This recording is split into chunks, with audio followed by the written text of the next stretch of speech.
Hello everyone, welcome to DPA Open Mic episode 105, 106.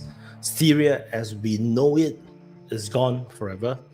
And Yeah, so that was why I had in the beginning of the open mic the background of Admiral Nakimov, one of the two still existing biggest cruisers in the world owned by Russia. And it's not because it's a very powerful thing, it's just to show that Russia, even being in war with Ukraine, didn't delay or stopped other programs to be more economical. Nakimov was already been in how do you call that? A restoration, a refurbishment, a modernization for a long time. They changed plans also because the first plan was like to change the P700 Granite missiles to P800s, and then they changed their mind because they invented also the Zircon missiles. No, it's not in a dry dock anymore. It's going to do these. That's a recent picture. So it's already in the water for a long time. And is going to do the test trails to be in combat readiness in the future. So they had a few delays, but they changed the 20 P700 to normally they want to make double that in P800s because these missiles was like less big, so they can have more on the same surface area to use weaponry on the ship. And they changed it also then afterwards to the Zircon hypersonic missiles. So we don't know the numbers, but we know that it's going to have in total the VLH launching pod system is going to be 176. But we know they're going to have normally P400 or P500 air-to-air missile systems, and that you can end up with a number of 96. So you're going to end normally with 80 empty spots left. So they are still assuming it's going to be 60 Zircon missiles. Imagine 60 Zircon missiles on one ship. There's also meaning if they want to, they can use that one ship to launch 60 missiles in one time. It's crazy. It has all the newest type of weaponry defense system also. I also saw in the previous open mic about these Gatling guns. I'm going to use the simple word, these barrel guns they had before was like a turtle with the gun come out of it like a tank, and they weren't able to go under 0% to aim to the water. Here they have like the more robotic, like the Terminator tanks systems on these ships. Normally the other Peter the Great already had it,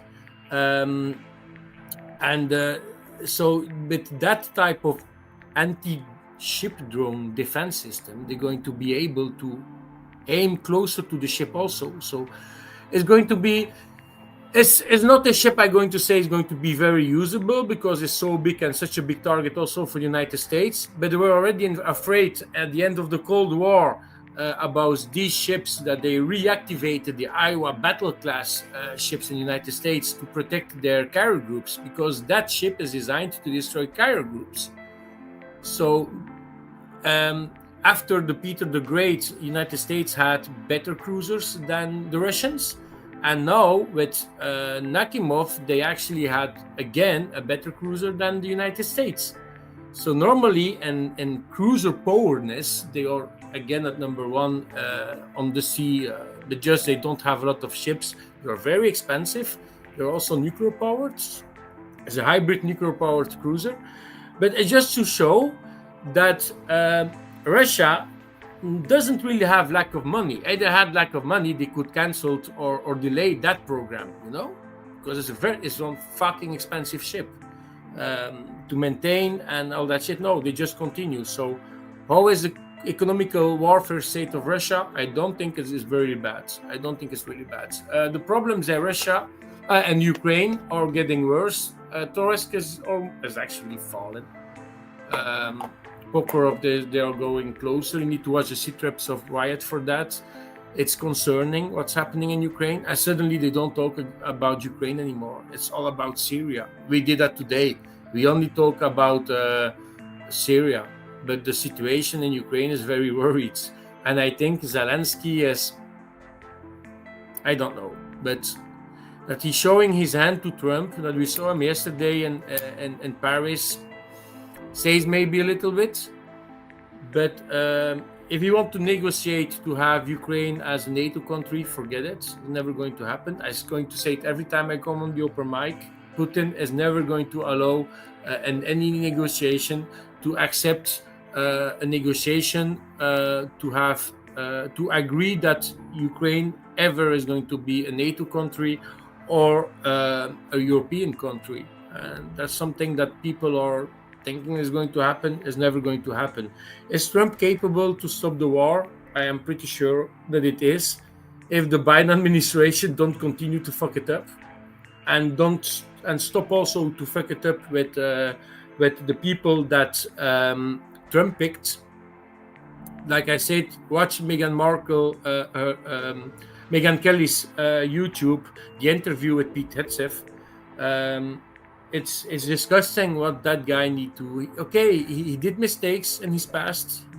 Been divorced for that. He been punished for that familiarly. It's private, you know.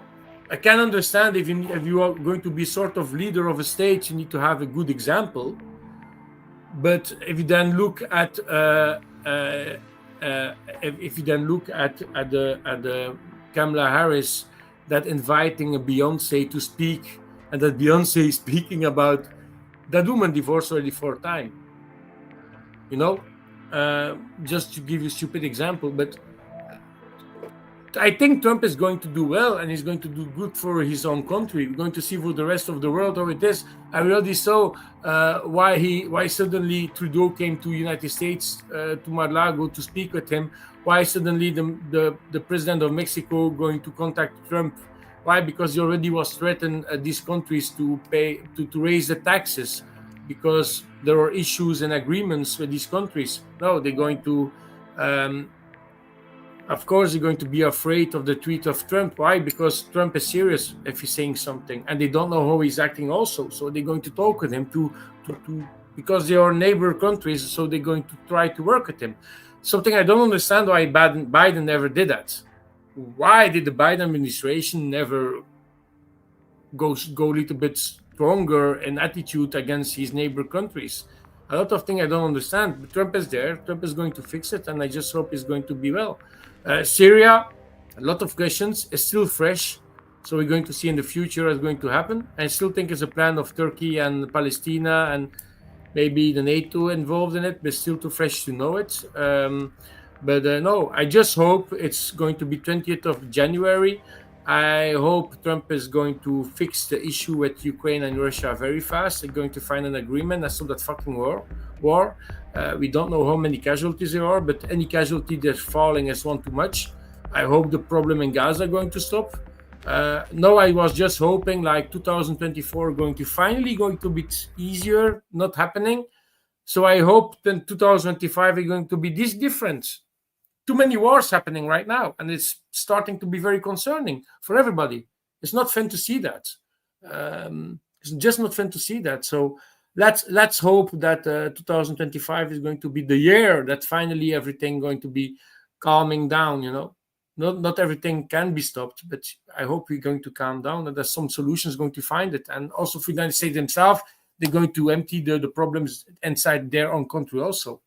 And for Belgium, yeah, we still don't have a government, but we don't feel the change, you know. We will see. So yeah, no, not everything is so bad in the world, you know. So yeah, we will see. Guys, I love you all. Have a good one. And maybe next week. So yeah, that was my closing. Thank you, Mr. Lambo.